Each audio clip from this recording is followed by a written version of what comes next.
Hi guys, it's life coach and licensed therapist Robin May and the founder of the I Believe in Marriage Network. And I am really excited about our Facebook Live today. As you know, weekly I try to do a Facebook Live where I am engaging with you, trying to hopefully encourage you and to give you strategies and tips for your marriage. And so today is Q&A day on Facebook Live. So as I say every week, as you're coming on, make sure you share this video with your family and friends.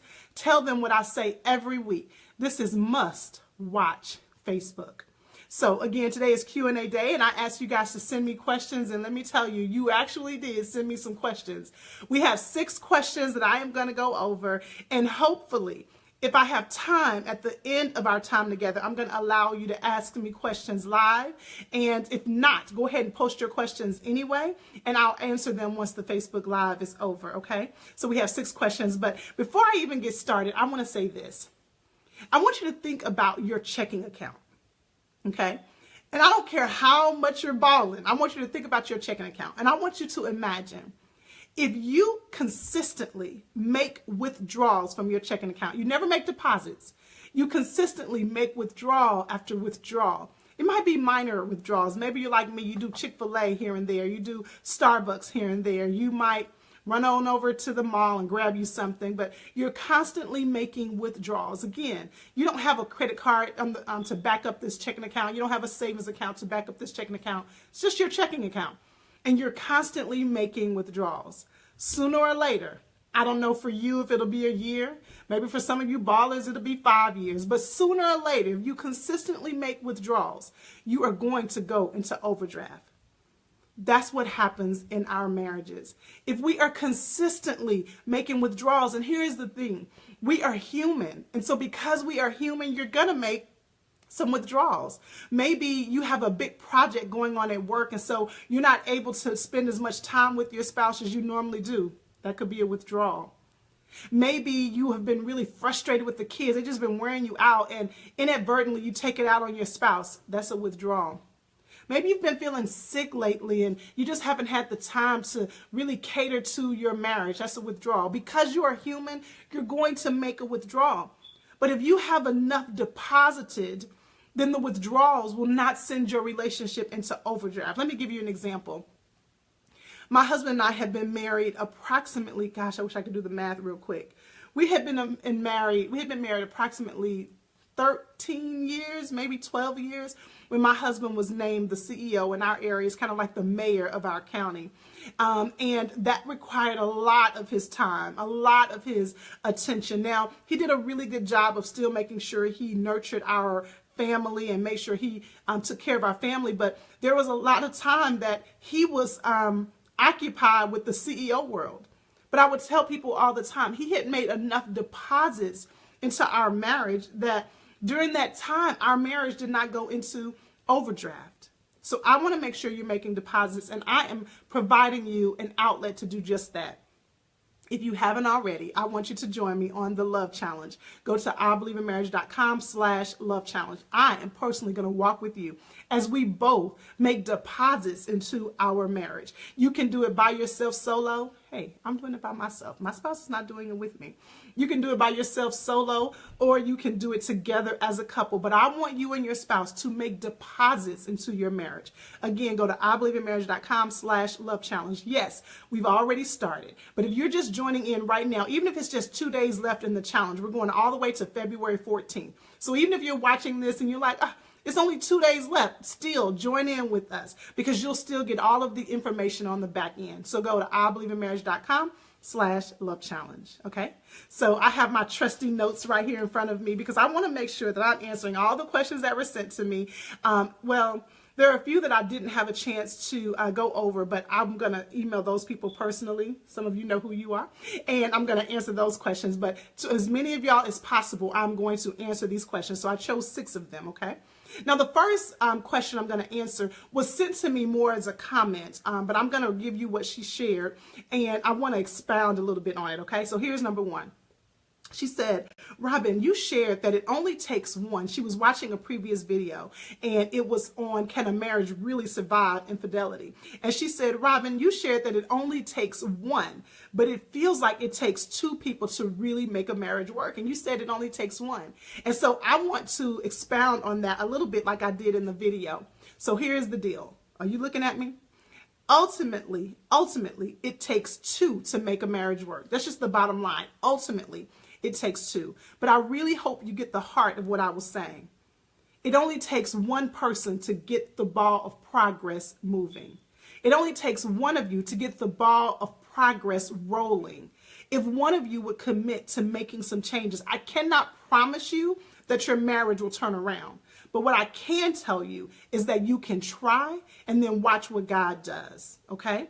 So again, it only takes one person to get the ball rolling. And so here are some suggestions on how you, if that's you, if you feel like, Robin, I'm the only one working on my marriage, I'm the only one fighting for it, I want to share with you some things you can do. Number one, you can change the way you speak. Y'all, that is a huge step in the right direction. If you just start to change the way you speak, be careful of making attacks, be careful of making accusations, change the way you speak. Number two, change the way you respond to issues. If you normally respond aggressively, if you normally respond passively, if you normally respond sarcastically, change the way you respond to issues. Start praying strategically, not passively. I want you to pray strategically. I want you to identify what is the core issue in your marriage. And then I want you to find scriptures that deal with that core issue. Is it communication? Look up scriptures on communication. Is it intimacy? Look up scriptures on intimacy. Is it commitment? Is it faithfulness? Is it the children? I want you to identify the core issue in your marriage. Then I want you to find scriptures that speak to that core issue. Then I want you to write out a strategic prayer that you speak out loud. Even if you don't believe what you're saying, I want you to speak it out loud. I want you to pray strategically. I want you to seek counseling. Listen, you don't have to fight this by yourself. Seek counseling. Find an accountability partner. Find somebody that you trust that values your marriage. The rule I have with my friends, my close circle, if we talk about our relationship, the unspoken rule, actually the spoken rule is no matter what we're saying about our spouse, the other person agrees to continue to respect and honor the spouse. So find an accountability partner that has those characteristics and invest in resources. Invest in resources. Find things that you can invest in that's going to help you in your marriage. And one of the first things you can do absolutely for free is join the Love Challenge. All right. So that was question number one, or a statement that I wanted to elaborate on. It only takes one to get the ball rolling, but you're absolutely right. It does take two to tango. It takes two ultimately to make a marriage work. All right. So let me go on to the second question I got. Listen to this, y'all. This was my favorite one, I think. This came from a gentleman. Again, I promise to keep the responses anonymous, or the questions anonymous. And so this came from a gentleman. He said, Robin. That's how I heard it. When I read my name, that's how I heard his response. Robin, my wife's mom is way too involved in our marriage. I cannot handle it anymore. How many of you guys, don't say nothing? If you can relate to it, I don't want you to say amen in case your spouse is watching this. But how many of you can relate to that? And so I want to start off by giving you this warning, okay? If that's you, if you can relate to this, he says, Robin, my wife's mom is way too involved in our marriage. Maybe for you, it's your wife's husband, or your wife's father, or maybe for you, it's your husband's mama. I want to give you this warning. You have to tread lightly with anything that matters greatly to someone else. You have to tread lightly with anything that matters greatly to someone else. If something matters greatly to me, and you begin to treat what matters most to me, and you start treating it disrespectfully, I take that personally. And so you have to tread lightly. You have to tread lightly with anything that somebody values greatly. You can run with that. You hear me? So there is no winning in this situation if you approach this issue by attacking your spouse's mom. There is no winning if you approach this issue by attacking your spouse's mom. What's going to happen is that puts you against her and her mother. So that's not the approach you want to take. That immediately puts your spouse on the defense. So Now, this is what I want to advise to you. Listen, you can keep doing what you've always been doing. I say that all the time. You can keep doing what you've always done, but you're going to keep getting what you've always gotten. And so if you want to do something differently, I want to share with you some strategies that I think are really going to help you, okay? So listen to this. I first want to give some strategies that's going to help anybody who's dealing with in-love problems. My husband and I say in-loves because we believe you marry by love and not by law. So if you're having some problems with your in-loves, and some of you are like, no, Robin, it's my in-law. If you're having some of these problems, I want you to listen in on some of these strategies, okay? And listen to what I'm telling you on this. This is an overview, and then I'm going to come to his specific question, okay? So listen to this. This is the first strategy. As much as possible, when it comes to in-loves, as much as possible, each person needs to deal with the tough issues with their own parents. You following me on that? As much as possible, each person needs to deal with tough issues with their own parent. So I can hear some of you saying, no, ma'am, Robin, that's not going to fly with me. If I have an issue with my spouse's mom, if I have an issue with my spouse's father, I'm going to deal with it directly. I'm going to tell them how I feel. Listen, I understand that you may want to handle it that way. But if that's how you've been handling it and it hasn't been working for you, I just want you to try another route. I just want you to try another route. So instead of Mary telling her mother-in-law that she has a problem with X, Y, and Z, I want Mary to talk to her husband, John, about it. And I want John to go talk to his mother, being careful not to throw Mary under the bus. Are you following with me? Okay, so Mary has an issue with her mother-in-law. Instead of Mary going to her mother-in-law if they don't have the best relationship, I want John to go talk to his mother, being careful not to throw Mary under the bus. So let's say, for instance, Mary had a problem with something with the kids, and her and her mother-in-law don't have the best relationship, and so she talks to her husband about it. I want John to be careful not to say, you know, Mary is always tripping. You know, Mary always has something to say. Remember, you and your spouse are one. And so if your spouse has an issue, you want to bring it to your mother in a way that does not throw Mary under the bus, okay? So just try that. If you and your mother-in-law, you and your father-in-law don't have the best relationship, each person should deal with their own parent, okay? Now, many of my clients, especially my wives, many of my clients I work with, especially my wives, I hate to be stereotypical, but I just got to tell you what I normally deal with. They'll say to me, Robin, my mother-in-law is always making rude comments and my spouse just ignores it. My mother-in-law is always saying something rude and my spouse just ignores it. So remember this. Ladies, hear me, lean in. What may seem offensive to you may not seem offensive to your husband. Fellas, you can listen to this too, but I'm going to talk to my wives for a minute. So what may seem offensive to you and you're looking like, he didn't realize that was offensive, it may not be offensive to your husband. So I love sharing this example. This couple has given me permission to share it. They've even told me I can give their names, but I just refuse to do that. But I have a couple who I worked with for many, many years, and I love sharing this example. The husband and the wife lived here in the United States, and the mother lived out of the country, and so she would come in town. And this particular time, the mother came in town, and this was early on in their marriage. And the mother said to the wife, listen to this, the mother said to the wife, do you know what it means to be a lawyer's wife? That's what the mother said to the daughter-in-law. Do you know what it means to be a lawyer's wife? The wife took that so offensively. Now, some of you might be listening to that thinking, why did she take that so offensively? Well, in her perception, she was a doctor. The client was a doctor. Her husband was a lawyer. So when the mother comes and says, do you know what it means to be a lawyer's wife? The daughter took that, or the wife took that offensively, like, does he know what it means to be a doctor's husband?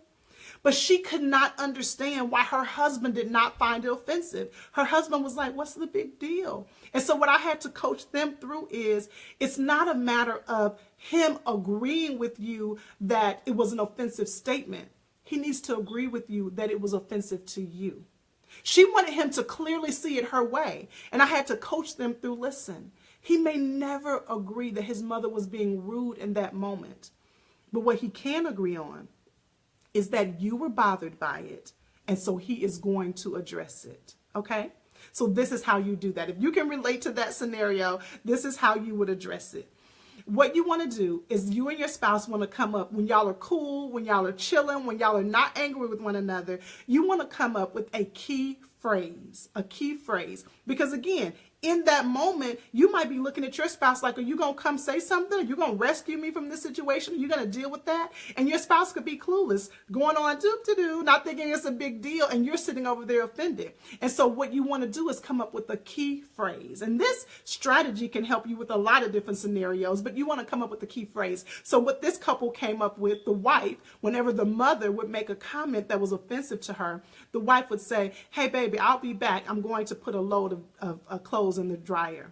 Hey, baby, I'll be back. I'm going to put a load of clothes in the dryer. So her husband knew when she said that, she was offended. So we had to come up with this scenario because this particular wife had no problem laying in on her mother-in-law. She would go all the way in. He didn't like that. It caused tension in their marriage. And so she agreed, I'm going to back up. I'm going to let you handle it. So I'm just going to say, hey, baby, I'm going to put a load in the dryer in order to give him an opportunity to step up to the plate. So I want you guys to use that strategy as well.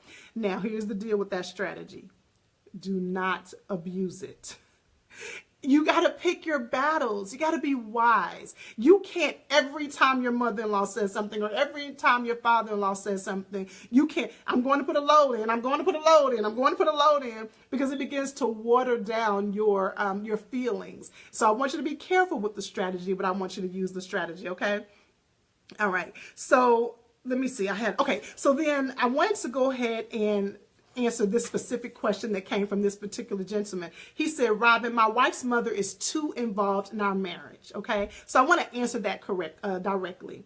Now I hate to be this blunt. But I got to ask you a tough question, and you got to look in the mirror. Okay.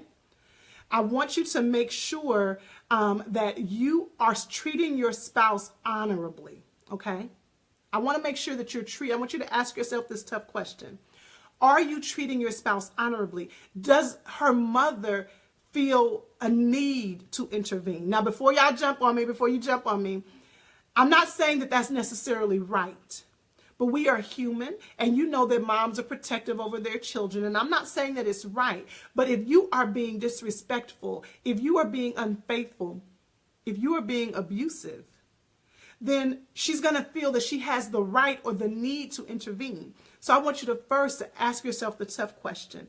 Are you treating your wife honorably? You got to ask that. Are you being dishonorable to her? Are you being disrespectful? Are you being unfaithful? Are you being abusive? Okay. Once you've answered that, this is the second thing. I want you to plan a time when the two of you are not angry. I keep saying this. When the two of you are not angry, I want you to plan a time that you address the concern. Okay? And you have to make sure you're addressing the concern without attacking your spouse. So again, not saying, I don't know what's wrong with you and your mom. Your mom is always in the business. Your mom is too nosy. Remember, that puts the two of you in conflict. I want you to say, baby, I really want the two of us to be on one accord. And sometimes it feels as if I have to deal with you and your mother, and I really want to just deal with you. All right?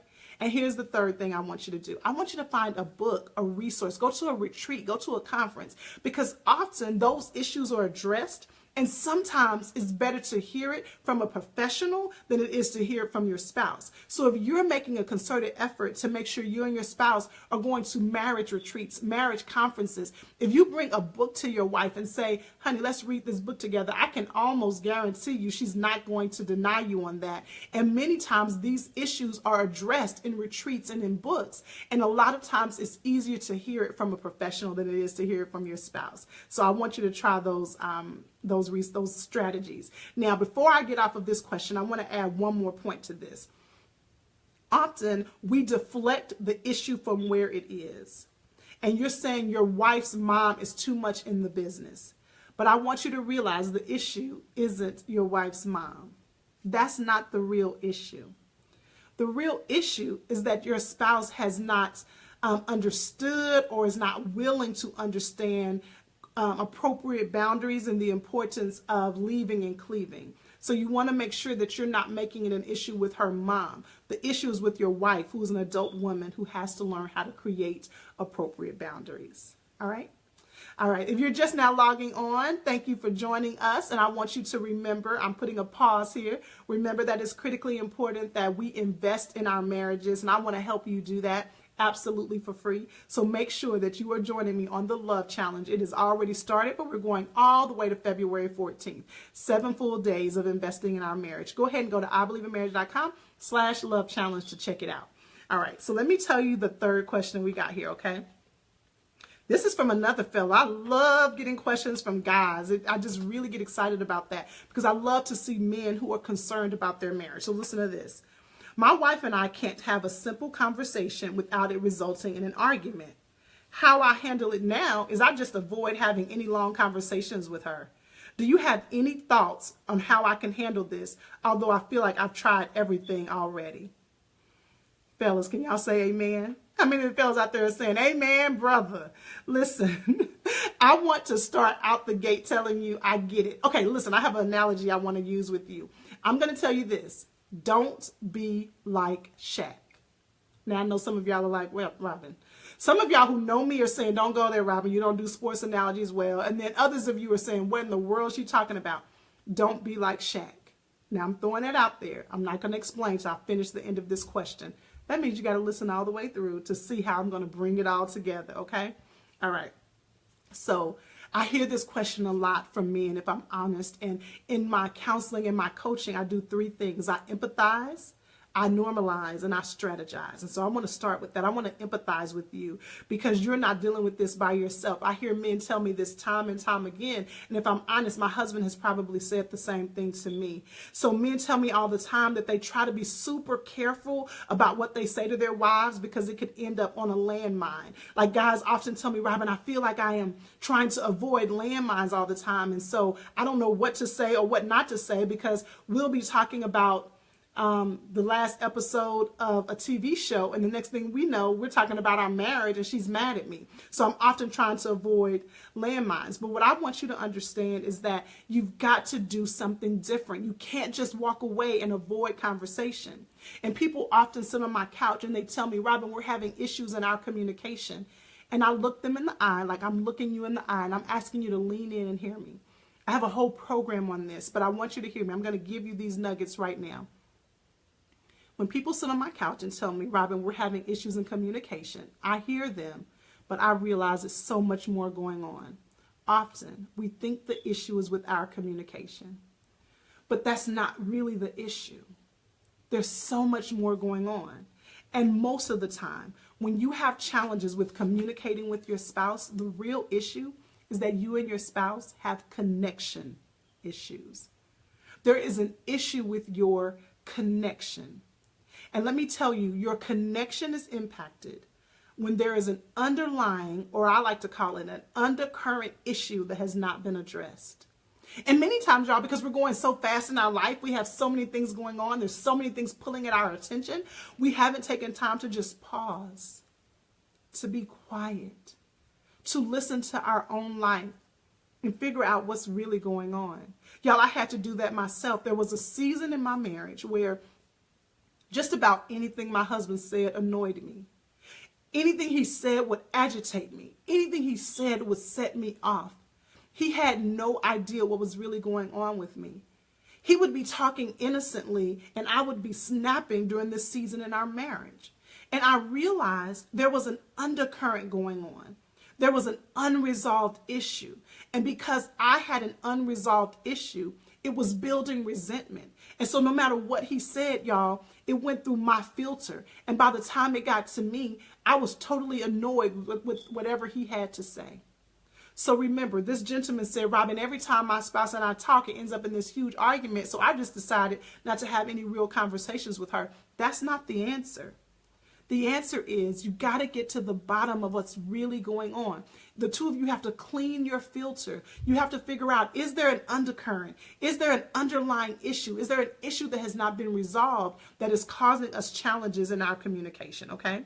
So what I want you to do is learn to get to the root issue, not just the symptom. The symptom is the lack of communication, but there's a root issue. All right. So there are two simple things I want you to do. Two super simple things I want you to do to address this issue. Now, when I give them to you, they're going to sound so simple. Your first response might be, Robin, that's not going to work. Or it might be, Robin, I've already tried that. But that's where it comes.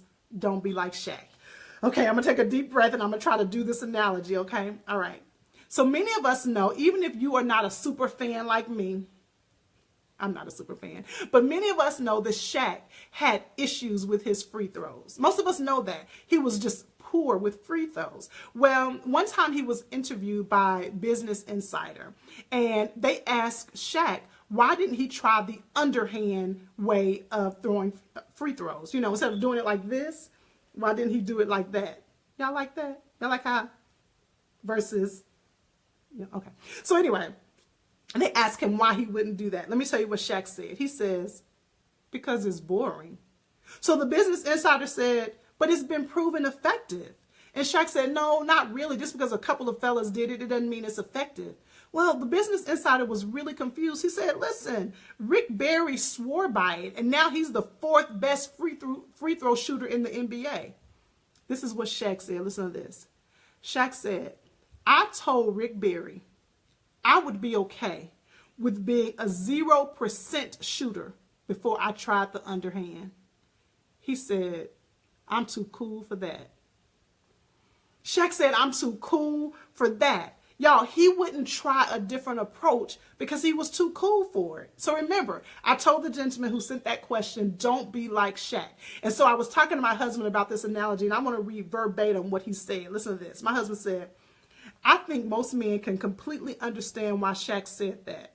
But when it comes to our marriages, we have to be willing to do what it takes, even if it doesn't feel cool. Don't be so cool conscious. This is what my husband said. That's why I'm in love with this man. He said, don't be so cool conscious that you don't make the necessary changes in your marriage. All right? I couldn't have said it any better. So this is what I want to tell you. I want you to try these two changes I'm suggesting. I don't want you to tell me, Robin, I'm too cool for that, or I don't feel like that, or I tried that and it doesn't work. I want you to try these two, and then I'm personally asking you to email me and let me know how it goes. I want you to give it 3 weeks. I want you to give it 3 weeks. Try this strategy, these two things, and then email me back, okay? And this is for my fellas, okay? The first one, I want you to sincerely, when you guys are chilling again, not when you're in the uproar, when you're chilling, I want you to sincerely and openly ask her this question in these words. Is there anything I am doing that makes it difficult for you to talk to me?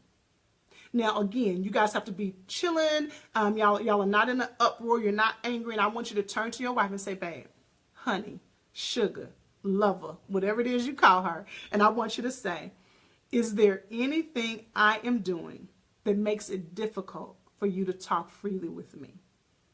When she answers you, I don't want you to defend it. I don't want you to deflect. I don't want you to cast blame on her. I want you to hear her and make the adjustment. Remember, I'm asking you to give it 3 weeks. I want you to hear her answer and make the adjustment. Okay? That's the first thing I want you to do.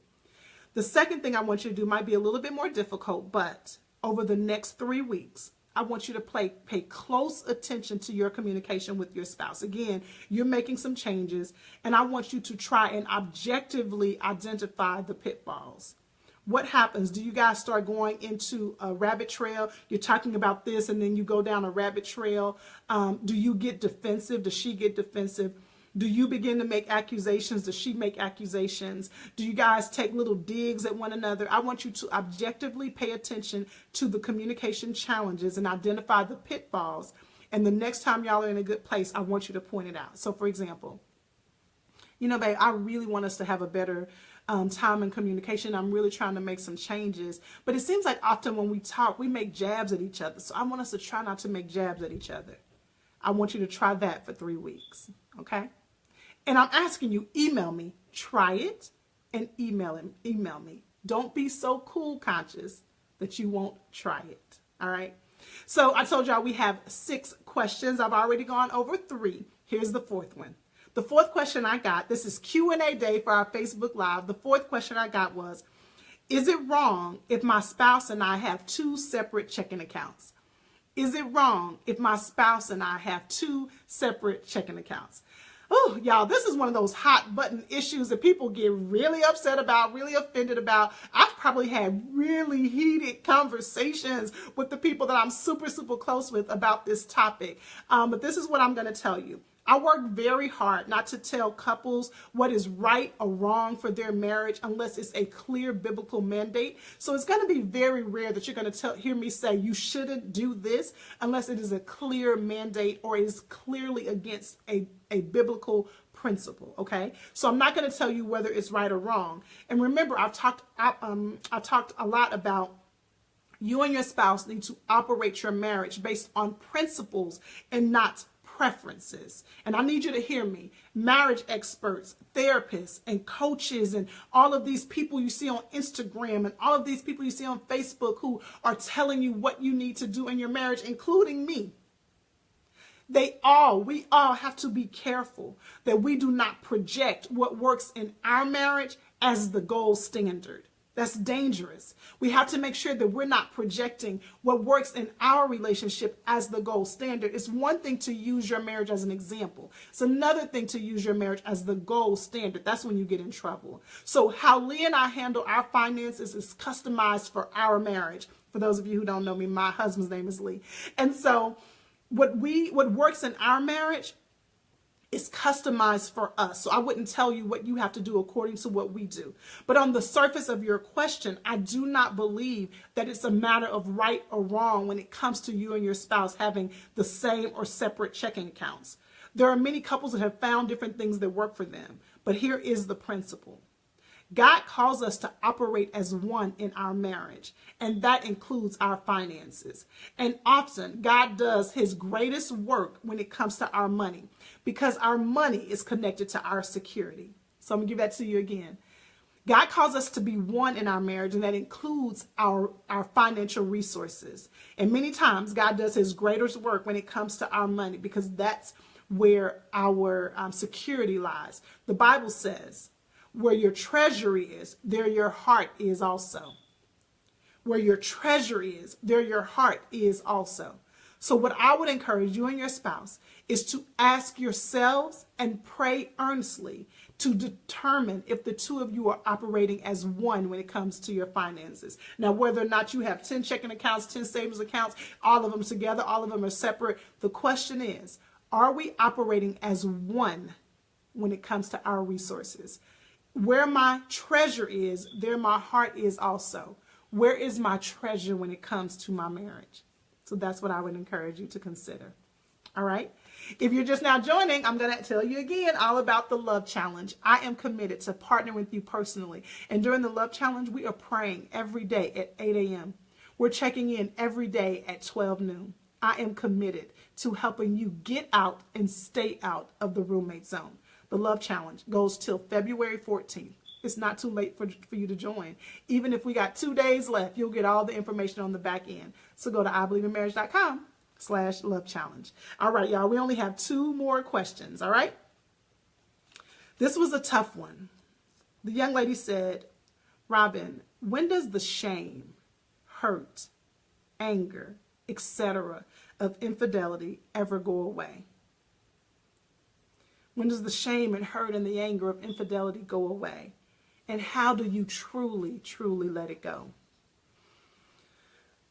Several years ago, I was still in college, so it was many years ago. I'd just gotten a brand new car, y'all, off of the showroom floor. Gosh, I had to be about a sophomore in college. Within the first week of me getting this car, I had an accident. 2 days after that, I had another one. Well, that second one, I was hit from behind and I was parked. I was not parked. I was at a red light and my foot was on the brake and I was hit from behind. I cannot tell y'all how many years it took for me to not grip the steering wheel, to not look over my shoulder anxiously when I came to a stop, because I was afraid I was going to be hit again. That's one example. Many of you know who have been connected to me for a while, but for those of you who don't, in 2009, my family and I lost just about everything we owned in a flood. It was a historic flood here in Atlanta, Georgia, and we lost just about everything. 2 cars, all of our children's clothes, anything that was on the first floor, furniture was completely ruined and wiped out. For many, many years after that, whenever it was storm, we had moved out the house eventually, but still, whenever it was storm, my heart would start beating fast. I would get anxious. I would be nervous. My husband would call and say, "Baby, are you okay?" I'm sharing both of those stories with you because both of those stories are situations where I was caught off guard. Felt like the rug was pulled from underneath me. I felt like something happened to me that was outside of my control. And for a long time after that, I still dealt with the emotional consequences. The car got fixed. We moved into a bigger house than we were in before, but I was still dealing with the emotional consequences of what happened to me. Well, that's what happens with an affair. I did a Facebook Live last week and said, can a marriage really survive infidelity? And one of the things I shared was that when there's been an affair in a marriage, when there's been infidelity, it's like you set a bomb off in the marriage. I wish I could give you a formula. I wish I could give you a 1 + 1 = 2, and then this is going to take away the pain, but that's not how it works. But I'm telling you, you can heal from that pain. The memories, the hurt, the anger doesn't have to be your story always. There is a time where you have to kick in, but many times there's a reason why people have a hard time moving on. So I'm going to share with you 3 things that sometimes hinder you from being able to move on when there's been an affair. I'm going to share those 3 with you, and then I'm going to tell you when you have to kick in, okay? 3 reasons why it's hard to move on after an affair. Number 1, you tried to, or you were forced, or you felt forced to move on prematurely. You tried to move on prematurely. Let me just get away from this. Let me just ignore this. We're going to be okay. I'm going to ignore it. Or you felt forced to move on prematurely. Your spouse or the person who was unfaithful to you was, you know what, we're going to move on. We're going to push past this. I shared last week a myth that a lot of times people will say, in order to move on, you got to forget about the past. We're going to act like the past didn't happen. We're just going to move forward. And that's not how it works. You have to first assess the damage, what damage was done. You have to understand what happened. And then you have to identify a protection plan in order to move forward. You have to assess the damage. You have to understand why this happened. And you have to identify a protection plan to move forward. So if that hasn't happened and you felt forced or you tried to move forward prematurely, that might be why you can't get rid of that hurt. The second reason, you try to move on by yourself. You and your spouse can't heal yourselves. You and your spouse can't heal yourselves. There are some couples, but they're few and far between. There's always an exception to the rule. But for the most part, when a bomb has been set off in the marriage, the 2 of you can't deal with the damage by yourselves. When our house was flooded, my husband and I could only do so much. We had to bring in the professionals to fix our home. That's what happens in marriage. You might be having a hard time moving on because you're trying to move on by yourself. And here's the third reason. A safe place hasn't been created. When there has been an affair, you have to create a safe space in order for the 2 of you to move on. That includes, like I said last week, accountability, transparency, and responsibility. So those are often the reasons why it's a hard time moving on. But if you can check all of those boxes, if you can say, no, I wasn't forced to move on prematurely, or no, we've gotten some help. We didn't try to do it by ourselves. And yeah, my spouse has really helped me create a safe space. He's being accountable, or she's being accountable. He's being transparent, or she's being responsible. If those things are happening and you still are having a hard time moving on, I want to look you in the eye and tell you this is when you have to kick in. Professionals and experts say that it normally takes 2 years for a marriage to fully recover from an affair. Now, we know God can work miracles, but oftentimes he works miracles through process. And so absolutely, it can happen quickly, but often he works miracles through process. And so it normally takes 2 years for a marriage to fully recover from an affair. And so if it has been longer than 2 years, then this might be, and all those boxes have been checked, it may be time for you to kick in. There may be some hard work that you have to do. There might be something God is asking of you. Listen, I said last week that nobody can tell somebody whether or not they're supposed to stay in the marriage after an affair. That's not my place. It's not anybody's place. But if you have decided to stay and you can check out those boxes I just shared, it might be time for some hard work. That might require individual counseling, a spiritual mentor. Doesn't mean your spouse is off the hook. Trust me. But it might be time for you to kick in. I hope that helped. All right, one more question. This is the last question. It is, what do you do when you really want to share with your spouse so it promotes dialogue, but it ends up being you being an investigator or a reporter? What happens when you want to share with your spouse so it becomes a dialogue, but you end up being an investigator or a reporter? I laughed out loud because I know the person who sent me this question, and I absolutely adore her. I'm not going to call your name because I told you it was going to be anonymous, but I'm going to call you after this. Listen, I'm going to do a whole session on understanding how men communicate. I'm actually going to ask my husband to join me. But for now, let me just say this. I want you to ask yourself a few questions. Number one, when you and your spouse, this came from a woman, so I'm going to talk directly in that way, but it can apply to men as well. When you and your spouse first connected, how was the communication? Was it free-flowing? Did you always feel like an investigator? If early on it was free-flowing, I want you to consider what has happened in the marriage that could be challenging your communication. So if at first it was free-flowing, y'all didn't have a problem, but now there's a problem, I want you to consider what could be happening, what contributed to the change in the communication, okay? Then y'all can work on that. But if it's always been like this, if it's always been challenges in the communication, I want you to ask yourself this. Does your husband feel if he talks freely, he may run up on a conversation that will create some tension? I talked earlier that often men feel like there are landmines around and they're trying to avoid these landmines. Does your husband feel free to talk openly? Does he feel like he has to avoid certain conversations? Here's my next question to you. Are you expecting him to have as many thoughts going on in his head as you do? Or are you expecting him to elaborate the way you do? Hear me. Men and women are different. We're different. It doesn't mean he's wrong or she's wrong. We are just different. Experts say that when it comes to communication, men and women, not just in marriage, period, professionally, when it comes to communication, men and women have different goals. We're trying to be so, politically correct that we want to ignore the fact that men and women really are different. And so experts say when it comes to communication, we often have different goals in mind, even from the start. The running joke between my husband and I, y'all, is so hilarious. When I'm telling him something and I'm passionate about it, or even if it's something he's passionate about and I'm asking him about it, this is the running joke. I'll say, you are not giving me what I need. You're not giving me what I need. I'm about to call my sister. She'll give me what I need. Because what I'm really wanting, the dialogue I'm wanting to have with him, that's just not his personality. Now, we can talk and we can talk freely, but the drama I want for him, the engagement I want from him, the excitement I'm looking from him, my husband lives on 5. It's very rare he goes up to 10. Every once in a while. So when I need that in that moment, I tell him, you're not giving me what I need. I'm calling my sister now. I don't want you saying that. Because I don't know if you and your spouse have that type of dialogue. But I do want you to take the pressure off of your marriage. Now listen, I'm not saying that communication doesn't matter and that connection isn't important.